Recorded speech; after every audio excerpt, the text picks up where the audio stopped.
Assalamualaikum warahmatullahi wabarakatuh. Perkenalkan, nama saya Smaida Salman, NIM 183131037 dari kelas PIAUD 6B.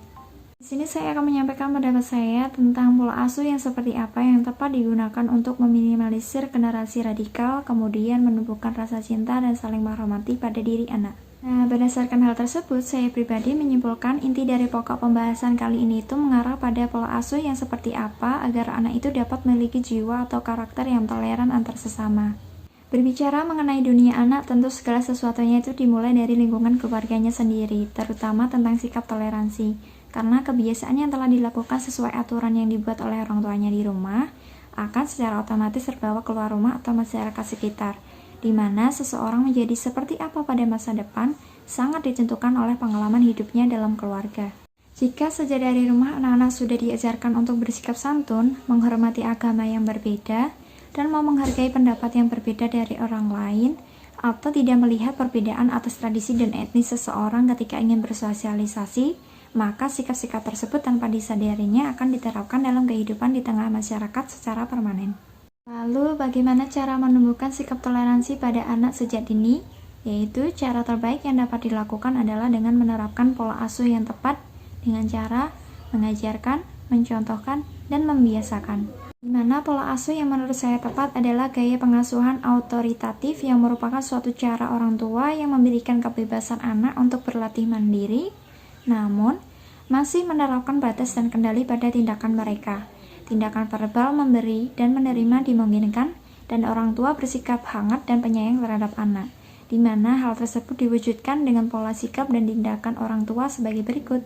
Yang pertama, ada kebebasan, mencakup kebebasan bergaul dan berinteraksi dengan masyarakat berbeda agama, namun dengan batasan hanya sekedar interaksi secara sosial seperti menjalin hubungan yang baik dengan teman-teman lain yang berbeda agama.